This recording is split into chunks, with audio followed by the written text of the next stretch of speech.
Good afternoon and welcome to Harrisburg Bureau of Fire Station 1. To our honorable guests, Governor Shapiro, Senator Kim, Representatives Madsen, Davidson, and Fleming, and Mayor Williams, and Fire Commissioner Thomas Cook, thank you for joining us here in Harrisburg today. Today would not be possible had it not been for the bipartisan support of the House, the Senate, the Governor, and his great team. This public demands and deserves a well-staffed, well-equipped fire department that is ready to respond to any emergency at any time at a moment's notice.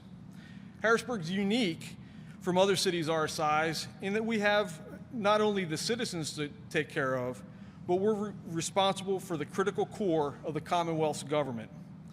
That responsibility was thrust into the spotlight on April the 13th when the members of our department responded to a terrorist bombing at the governor's mansion. That morning, standing on the north driveway of the mansion, having personal conversations that were sometimes emotional with the governor and his family. These same personnel and heartfelt, consoling conversations occur daily in our city when we respond to those in most need. You see, at this time of need, not only are we there to fight the flames, perform CPR, extricate a lifeless body from a vehicle, or simply secure a leaky pipe, we're also there to assist and guide through what is sometimes the most devastating day of a person's life. This morning, though, was different. As the head of our Commonwealth and his wonderful family, we're experiencing the very same uncertainties that confront Pennsylvanians on a daily basis when tragedy strikes. What grew from these horrific events was a new ability to empathize and understand the ravages that fire has on families, and a new and very personal understanding of the work and dedication of firefighters not only here in Harrisburg, but throughout Pennsylvania. A true understanding of the value of competent, trained, well-equipped, and aggressive firefighters. This leads us to why we're here today. The additional funding for the Capitol Fire Protection. The Fire Bureau had not received an increase from the Commonwealth in nearly 10 years, though our commitment to continue to protect the citizens and the Commonwealth never waned. This additional funding is crucial, preliminarily helping to defray the persistent inflationary costs that affect our Bureau every year. More strategically, this investment positions us to execute critical long-term initiatives, addressing much-needed capital projects, continuing investment in new apparatus, building necessary budgetary reserves that will strengthen and support our position to assist our career firefighters. It also enables us to advance and move our organization forward in a deliberately focused manner to provide the most constant and continual service to not only Harrisburg, but the Harrisburg region. Please understand this. Every dollar spent on salaries, apparatus, building upgrades, and training is not simply a budgetary line item. Under my watch, this is viewed as a direct investment from the taxpayers and a sacred trust using properly the taxpayers' hard-earned dollars. We have programmed an additional $4 million into the Fire Bureau's 2026 budget, which was just passed last night by Harrisburg City Council. The areas of investment include personnel, training, firefighter health and wellness initiatives, capital projects to include much-needed building upgrades, fire apparatus, and finally, funding to develop a STEAM program to bridge a gap between emergency services and our school students, exposing them to great paying jobs upon graduation. Before I close, I want to again recognize the great work of the members of the Harrisburg Bureau of Fire and the work that they provide to this city, region, the Commonwealth, and our great country. To our elected officials, we want to extend our heartfelt gratitude for your continued support across the aisles with the critical funding that is necessary for us to safely and effectively execute our mission and your mission, protecting the public that we both swore an oath to protect. Now it is my honor and privilege to introduce one of our Uptown residents and a man who, like the Harrisburg Bureau of Fire, gets shit done, the Governor of the Commonwealth, Josh Shapiro. Thanks, Chief. Thank you, everybody. Thank you, guys. What are you saying under your breath there? You always got something funny to say. I love these guys, and I'm so grateful to be here with the Bureau of Fire. I appreciate what you guys do every day, and I appreciate you being here today for what is a celebratory moment. So thank you very much for what you do every day. You guys really are heroes in our community. Thank you very, very much.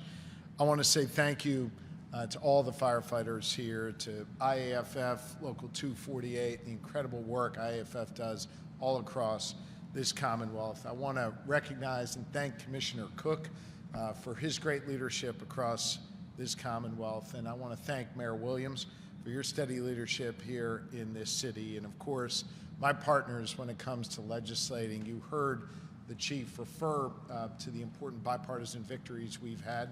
You have an outstanding delegation here in Dauphin County in South Central Pennsylvania. We're joined by your Senator, Patty Kim, a great partner in progress, together with Representatives Davidson, Madsen, and Fleming. And I'm really grateful to you guys for all the work you do in the House.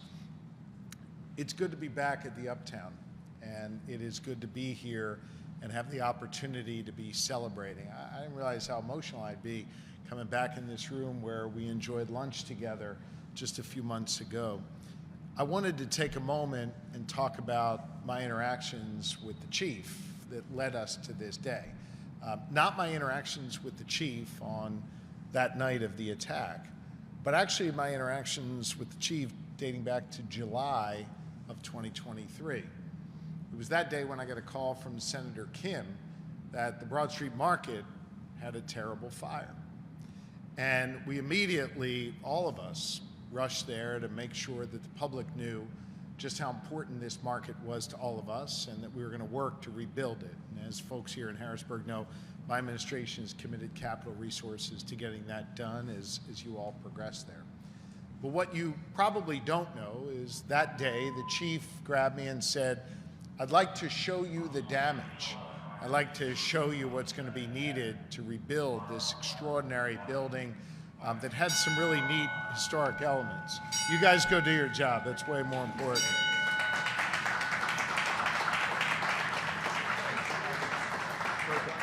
Yeah, we'll get it. This is what they should be doing.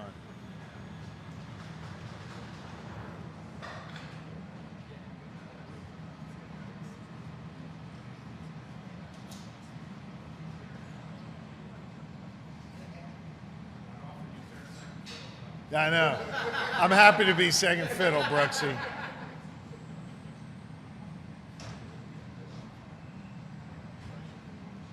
Chief, you let me know when it's okay to continue. I want to be... Okay.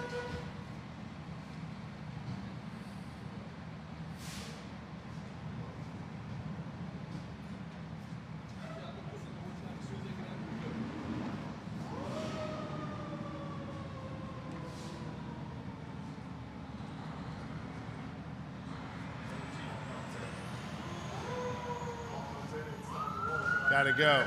Gotta go.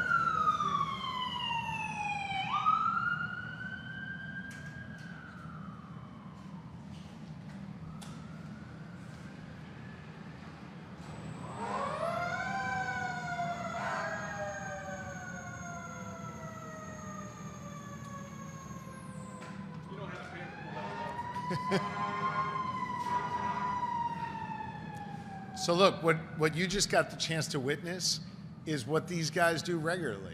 They got a call that there's danger somewhere in the Harrisburg community, and they ran toward it. That's extraordinary, and we're grateful to them. Let me take you back to that July hot summer day as we went and rushed to Broad Street Market, the mayor with your elected leaders in the legislature there. Chief grabbed me and said, "I want to show you the damage." And he put me in the cherry picker there, and we went up, and I thought, we're high enough. And the Chief kept going higher and higher and higher. And he had me in this little cage about 10 billion feet up in the air, looking down at the fire, and he said, "Hey, while I have you, Gov, let me talk to you a little bit about the funding needs we have for Harrisburg Fire." And that is where this conversation began. I made a commitment to the chief that day that if he put me down, we would do everything in our power to help Harrisburg Fire. All kidding aside, that's really what happened, but it didn't take a whole lot of convincing. This is a department that does so much good for neighbors, as you just saw, but also oversees all of the needs of our state government buildings and takes care of people who are in need. And for about a decade, they were stuck with basically the same level of funding, even as costs grew. We talked about the needs that this department had. The chief put out a number, and this year we were able to meet that number and set a new standard of funding that this department is able to rely on going forward. I must tell you that I have always tried to be a champion for firefighters. And I've always felt that what they do is critically important. But of course, when you experience it personally, when you see what you just saw here, firefighters running toward danger, that's extraordinary. But when you see firefighters running toward danger as you're running away from it with your children, that's something that never, ever leaves you. I'm mindful that the fire that my family and I experienced may be one that perhaps got some more attention than others. But I'm very mindful of the fact that my family and I went through what families go through every day across this Commonwealth and across this country. And thank God for firefighters. Thank God you are there to do the work you do every single day. And so when we were in the midst of this budget process, which albeit took a while, but when we stayed at the table and said we were going to fight for our priorities, fight for the things that mattered most, it meant fighting to make sure that we increased the funding here for the Harrisburg Bureau of Fire by 40%, to make sure that we set a new funding floor for Harrisburg Fire that's going to allow you to meet the needs of people in this community. Improve stations and new vehicles and higher salaries to ensure that our firefighters here have what they need. At the same time, I'm going to continue to work with lawmakers to build on the successes we've had in the past for firefighters across this Commonwealth, partnering with great organizations like IAFF and others on the ground to make sure that we build on the PTSI presumption that we put in law about a year ago, that we build on our nearly $40 million grant program because our fire departments across Pennsylvania need far more funding, that we have cancer screenings available for our firefighters. This and much more is going to continue to be on our to-do list as we move forward to fight to make sure that those who protect us have the protections they need under state law and within our state budget. You know, when I signed the state budget, and these guys know here, it is a series of numbers in a document. But to me, it shouldn't just be viewed as numbers on a spreadsheet. It should be a statement of your priorities and your principles. Our collective priorities, Democrats and Republicans alike, the people who came together to pass this historic budget, our statement of priorities says that we value our first responders, we value our police, and we especially value our firefighters.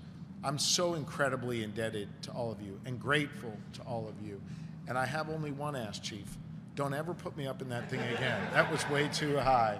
But continue, in all seriousness, continue to be an advocate, not just for the Harrisburg Bureau of Fire, but for firefighters all across the Commonwealth of Pennsylvania. You're a great leader here in this community, and you're someone people look to across Pennsylvania. And I'm damn proud of our relationship and thankful to each and every one of you and your men who exist to keep others safe and help people in their darkest hours. We appreciate you very, very much. And it's my pleasure now to introduce, did he run out? Did Nate run out? I want to introduce Nate Barbalish, who is a terrific firefighter here to talk about his experiences at Harrisburg Bureau of Fire, and here to talk about the important work they do. We're grateful to you and the other men and women here in this Bureau. Thank you. Thank you.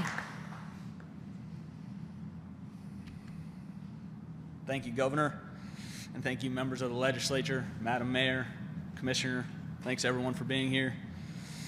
I'm Nate Barbolish. I'm the president of IAFF Local 428, and I want to thank you all, and a big thank you to the Governor for being able to push and achieve for this $2 million budget increase in funding for Harrisburg City's firefighters.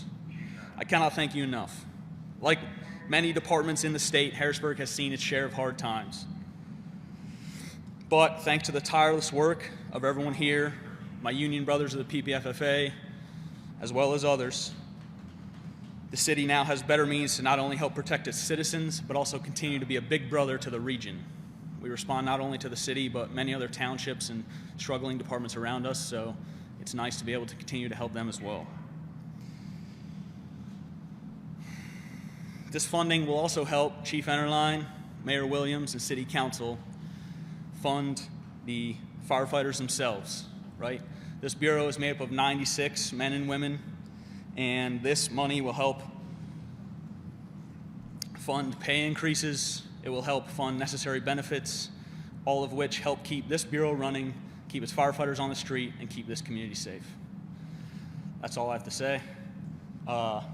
Commissioner Tom Cook, Pennsylvania State Fire Commissioner, welcome. Thanks, man. Thank you. Great. Thank you. Nate, you're welcome to step up here with us. Thanks. Nate, take a deep breath, brother. It's okay. We did great. The first one's always the toughest, Nate. Thank you for having us today and talking about an opportunity that doesn't happen often enough across the Commonwealth, where the Shapiro administration and the Office of the State Fire Commissioner gets to show its support directly for the firefighters across the Commonwealth, right? So, even though we're talking about funding specific to the city of Pittsburgh, listen to me, right? The city of Harrisburg, I'll get there, Bob. It really is about how do we support our firefighters across the Commonwealth. The Office of the State Fire Commissioner is indirectly and directly involved in distributing over $150 million a year into the Pennsylvania Fire Service. This funding is delivered through a wide range of programs, from grants to low-interest loans and Relief Association funding for the volunteer fire departments. We're looking to use those funds to enable our fire companies to better serve the needs of their communities and the citizens that reside in them. The other initiative that we're working very hard to help with is the staffing problem across the Commonwealth.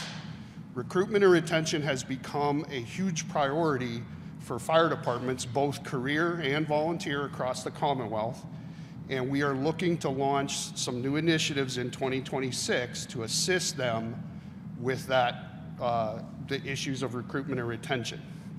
One of those, you heard Chief Enterline mention a STEAM program working with the high school. The Fire Commissioner's Office has worked very hard across the Commonwealth. We now have 28, and if you get yours, it'll be 29 high school programs where the high school students graduate with all their firefighting credentials and can move right into the workforce if they choose to.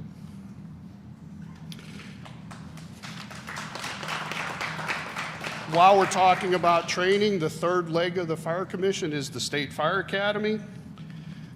In partnership with the educational training agencies across the Commonwealth, we run more than 5,000 firefighter training classes, and we touch over 100,000 students a year. And when you add up the number of hours of training done for firefighters, we're getting close to 1.2 million hours of training a year. All right, so we're looking to increase that, not just the numbers, but the funding to support that. All right, and then on our certification side, we certify to the professional standards of the NFPA over 2,000 firefighters a year. So when we talk about support, it's not just dollars. It's all the other programs that the Fire Commission can bring to the table to help fire departments not just survive, but thrive. So together, these efforts reflect a clear and ongoing commitment to the men and women who protect our communities every day. Thank you very much. Thanks. Mayor Williams. Hey, Mayor. Thank you, Fire Commissioner Cook. Good afternoon, everyone. Standing here today, surrounded by the men and women of the Harrisburg Bureau of Fire, is not simply part of my role as the mayor. It is one of the great privileges of my life. This station is home ground. It is where courage reports for duty, where preparation meets the unpredictable, and where Harrisburg's promise to protect its people is honored every single day. Today, we announced a historic investment in public safety. This year, the Commonwealth of Pennsylvania increased its annual support for the Harrisburg Bureau of Fire from $5 million to $7 million. That increase is not routine. It is a statement of confidence. It affirms that the work done here matters and that the risks you take and the lives you protect are worthy of meaningful support. I extend my sincere gratitude to Governor Shapiro and our state partners for recognizing what I've always known. Investing in the Harrisburg Fire Department is an investment in stability, safety, and dignity of the city of Harrisburg.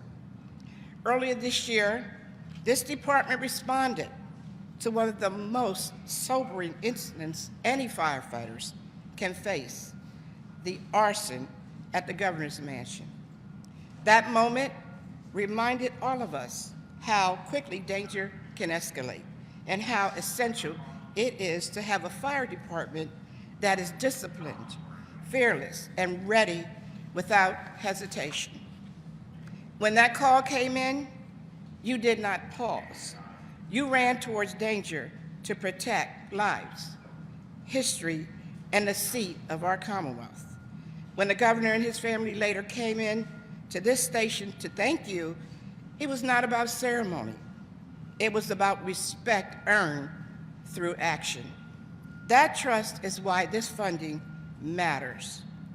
This $7 million investment will strengthen your ability to respond, train, modernize equipment, and protect yourselves as you protect others.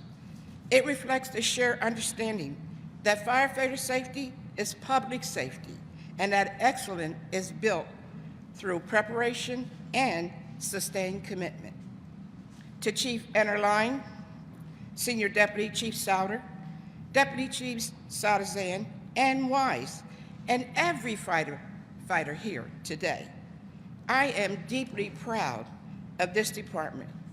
You are ready and steady in crisis, compassionate in chaos, and relentless in your dedication to one another and to this city. You are our heroes, not because you seek recognition, but because you answered the call when others came. You run towards danger so others may run away. You represent the very best of Harrisburg, and this city knows it. I am also mindful of the families who support you. You carry the quiet weight of this work alongside them, and Harrisburg owes you nothing but respect and care. As mayor, I promise to continue fighting for the resources you need, advocating for your safety, and standing beside you in every season of service. Thank you for your courage. Thank you for your service. May you always return home safe. And a firefighter asked me to recognize him and say hello. Firefighter Booth, hello. It is my honor now to introduce Pennsylvania Senator Patty Kim.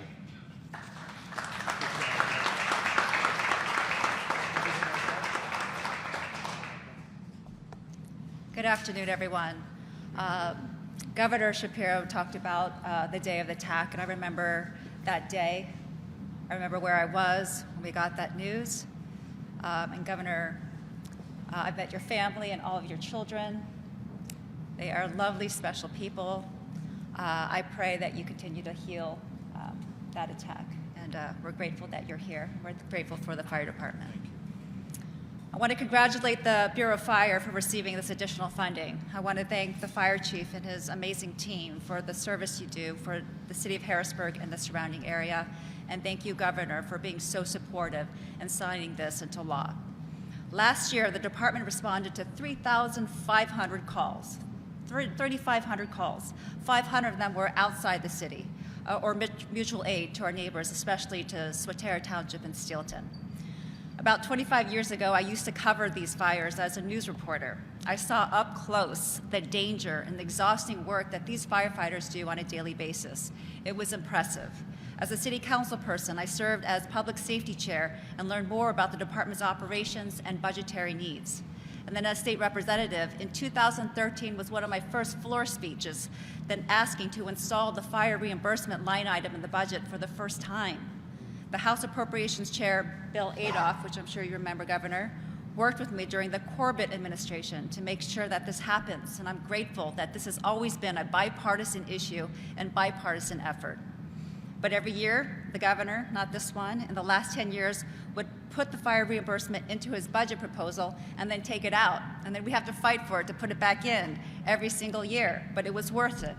Fast forward today, I get to work with the great Dauphin County delegation, which includes Representative Davidson, Representative Madsen, Representative Fleming, Kerwin, and Mahaffey. We are committed to make sure that this county is the best county in the Commonwealth. I want to congratulate the fire department once again. I'm proud to be a longtime supporter. And I have to talk about Booz again too, Mayor. I don't know what Booz, he's one of my favorites too. You owe me money. Oh, he's back over there. Now I'd like to introduce Representative Nate Davison, who represents the 103rd District, to come up to the podium.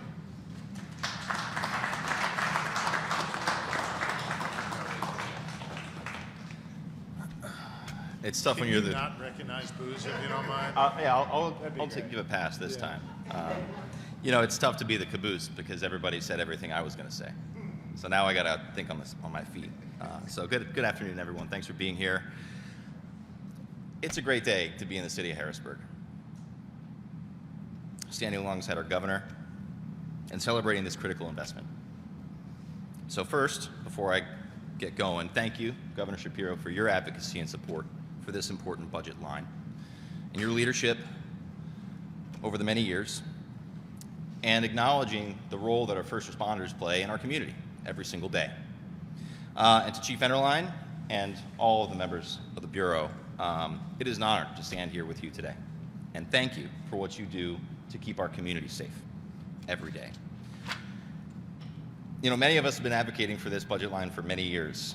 You know, prior to my time in the legislature, I was legislative staff, and I remember, meetings in the Appropriations Committee, trying to strategize and how to get that through. And thanks for reminding us about the Broad Street Market, another fire that I was awake for. We'll talk about that later. I remember seeing you up there in that bucket. You looked like you were enjoying yourself, but. You know, but this funding is not just a number on a page, and we've talked about the impacts it will have for better training, new and safer equipment, and the resources necessary to take care of our whole region. Because, you know, you guys cross the bridge probably a couple times a week, month, something like that, and go over to Cumberland County, where a portion of my district is. But this investment also says something else. I think it demonstrates the commitment of the Commonwealth to the host community right here in Harrisburg. We are working together, our delegation, with our city, together to make sure that Harrisburg is a great place to live, start a business, and raise a family, like I'm raising mine. I'll keep it brief, because I know I'm the last thing between you and signing the bill. And I just want to end on a personal note, so if you'll bear with me. I actually live quite close to the governor's residence, just down the alley, less than a block away. And I was home that night with my kids, and the sirens woke me up. Now, when you live in a city, there's sirens in the middle of the night sometimes, right? And so you throw up a couple prayers that everybody's safe, find your way back to sleep. So that's what I did. And in the morning, I get a thump, thump, thump on the door from a trooper who was canvassing the neighborhood. And I didn't know what happened. And that's when the gravity of what happened really started to sink in. So I'm personally thankful for the swift response from the Uptown crew right here. And I am thankful that in the wake of that arson, for the leadership of Governor Shapiro to combat political violence, because all political violence is wrong.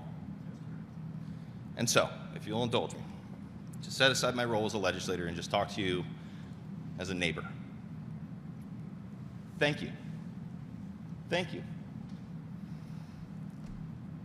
Thank you for what you do every day to keep my community safe and my neighbors safe and our Capitol complex and the employees who work there safe.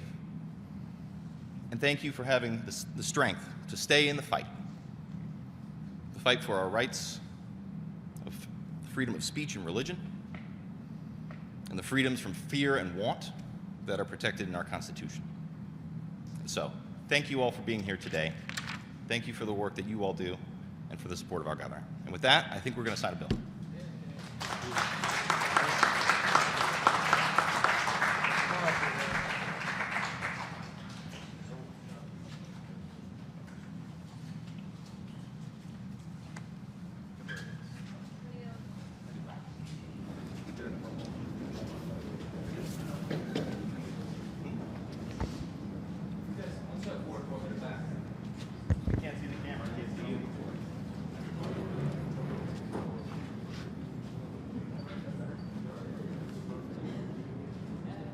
By the way, you know, how did Kim put an amendment? It said no money to booze. He's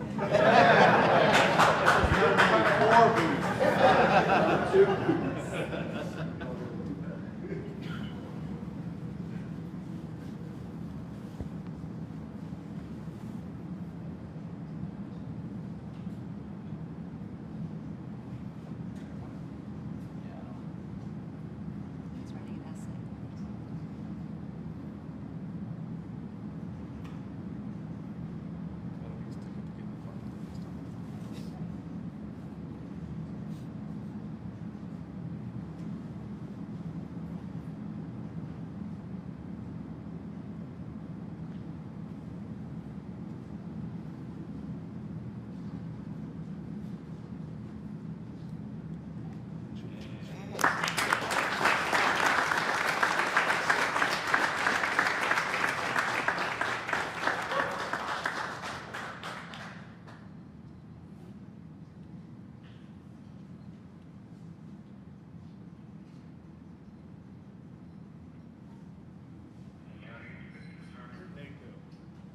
This is for you, because IFF helped make sure we got this across the finish line. We're incredibly grateful, not just for what you do here, but what you do for firefighters all across the city. Don't lose that. That's worth $2 million.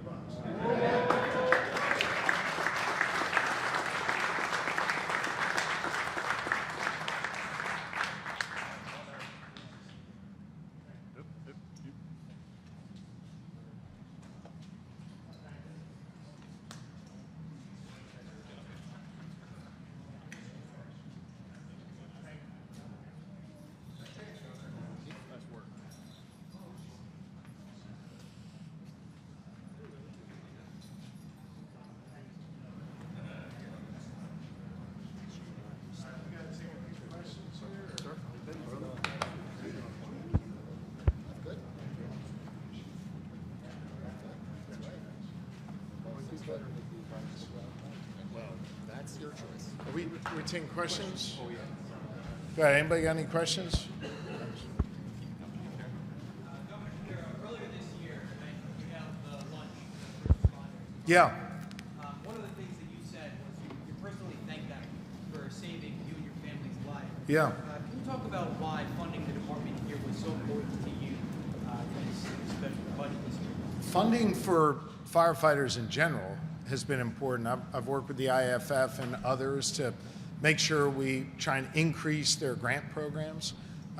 put the PTSI language into law. We want to get cancer screenings in law as well. There's a lot of work on my agenda for firefighters and continues to be. I knew that Harrisburg had a unique need, as the chief told me when we were up in the cherry picker there. And I think the attack on our family just sort of crystallized the need of urgency and to get it done now. And so we pushed hard to make sure that got done, along with continuing to fund firefighters in other parts of the state. But my to-do list for firefighters still has items on it. I'm going to come back in the next budget, and the next budget, and the next budget, and continue to increase funding for firefighters across Pennsylvania. What did it mean to you to get to see them, spring into action today? We don't normally get to see experience. Again, I've seen them spring into action, and the fact that they just so, in such a cool and calm way, heard the siren, heard the call, and ran onto those trucks, not knowing what was going to meet them on the other side. They went, they did their jobs, they addressed whatever the emergency was, and then they came back here. I don't know that I've ever been involved in a press conference where halfway through they leave and come back to go deal with an emergency in the community, but that's what they do. And I just hope folks take a minute and appreciate that. These guys over here, man, they're just wired differently. They want to run toward danger to keep their neighbors safe. That's an extraordinary statement about their great character. What were your emotions today coming back in here, remembering, of course, the last time when you had the whole family and the emotions were still raw? What were you feeling coming back here and seeing everything? I mean, this is a celebratory occasion. And to be able to be here to celebrate the success that the legislative delegation and I had is a good thing. But I'd be lying to you if I said I didn't kind of feel something rush back in when we walked through the back door there. And then coming out here where we had that lunch with Robert Irvine and everyone, where I met John Wordle, the chaplain from the Penn Township Fire Department, which was a very emotional moment.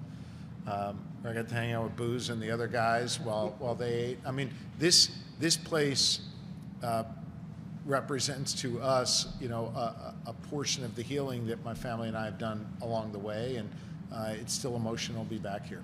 Governor, part of the reason we're here is because of that attack in April. Yeah. I'm just wondering your thoughts after the attack this weekend in Australia, your thoughts on your personal safety given the situation in the world today.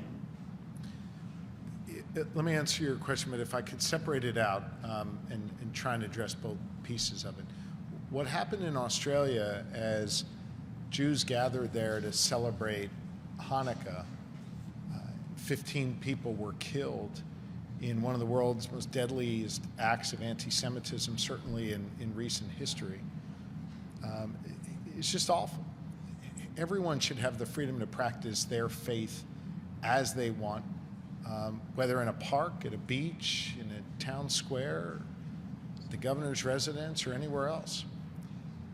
And I mourn the loss of those lives. Pray for those who are ailing right now, that they have a full and speedy recovery. It's another example, sadly, of the rise in anti-Semitism that we're seeing across the globe. And another reminder that we all have to work together to combat hate wherever we see it. Whether it's here in the Commonwealth of Pennsylvania, where we've had the deadliest act of anti-Semitism on American soil at Tree of Life in Pittsburgh about 6 years ago, or whether it's at a beach in Australia halfway around the world. We should not accept this as normal. We all have a responsibility to bring down the heat when it comes to acts of hate and words of hate in our community. And Lori and I just extend the prayers of our Commonwealth for those who are reeling in Australia. Last night, Lori and I welcomed members of the community to celebrate Hanukkah at the governor's residence. And we lit the menorah, and we said a prayer for those in Australia who were suffering. And I made a comment to the folks who were there that now more than ever, it is important to be open about your faith, whatever your faith is, to celebrate proudly and to not be afraid because of the rise in violence, whether it's targeting Jews or Muslims or Christians or anyone. I think it is important that here, in the birthplace of religious freedom, started in 1682 with William Penn when aboard a ship called the Welcome, he docked in Chester and said he was going to create a new place that would be founded based on three principles: free expression, freedom of elections, and freedom of religion. That we have a responsibility to carry that forward and be, as Penn said, an example to the nations. So we're attempting to do that. As it relates to the other part of your question, look, I've got confidence in the Pennsylvania State Police to keep me safe when I'm out and about in the community, when we're at the governor's residence, our home here in Harrisburg, or when we're at our home in Montgomery County. We lean on them every day. We're grateful to them. We're mindful that these are dangerous times.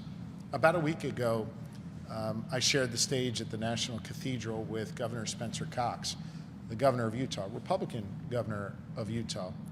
And prior to us going out there, we were, in the back, in the green room or what have you, and he was telling me someone had just been arrested for threatening to shoot him in the head. I've talked to other governors across this country who are facing serious threats. And it's obviously not just reserved to governors. This is a dangerous time in our politics that people think it's okay to, try and kill a governor, that it's okay to attack an elected official. It is not okay. And we have a responsibility, all of us, to condemn political violence across the board. And that responsibility extends to each and every elected official and every member of society. It's not okay to attack someone because of their political beliefs, period. As a result, you've come under some scrutiny that taxpayer money is going to be used to upgrade security at your personal residence. Is that a discussion we need to have as being a new normal now for governors, that maybe their personal residences are now going to need to have security upgrades? Look, the Pennsylvania State Police, together with the Department of General Services, determined what was necessary to keep me and my family safe at the residence, at our home, when we're on the road across Pennsylvania. I trust them all to make those decisions. Obviously, we consulted with the Ethics Commission to make sure it was all being done properly. I know there's some who want to score some cheap political point. I think that's pretty shameful to try and score a cheap political point at the expense of my family's safety, but that speaks to their character, not mine. I think it is sad that we live in a world where a governor or any other elected official needs to fortify their home in order to keep their kids safe, in order for their kids to be able to have a catch in the backyard. But that's where we are. The alternative, Dennis, is for me to walk away and not do this work. And that means that those who would engage in political violence win. This is a moment to stay in the arena, not to retreat. So I'll ignore whatever the noise is coming from others, focus on keeping my family safe and doing my job for the good people of Pennsylvania. Time for one more. Governor J.D. Vance was in Allentown area today, basically saying, hey, the economic upturn's on the way, help's on the way. Also saying rents are lower because we've been deporting illegal immigrants, and there's other wins that he said the administration is going to take credit for. What's your response to him? He said all that? I mean, look, J.D. Vance is totally and completely out of touch with what Pennsylvanians are really feeling. I imagine the reason he said all those things is he's afraid to tell the truth because it'll upset his boss. And so instead he came to Pennsylvania and lied like his boss, the president, did a week or so ago when he was in northeastern Pennsylvania. Here's what I know. The price of eggs and beef and other essentials are up 20% just during Trump's time as president and Vance's time as vice president. The price of toys is higher for Christmas time here. We're seeing the average grocery bills up about 19%. We've seen the president's tariffs shut off markets for our farmers and increase the price of fertilizer our farmers rely on by 36%. We're seeing our forestry industry, which is critical in Pennsylvania, be devastated by these tariffs. I think we can all understand now the president's tariffs is a failed policy, a failed policy.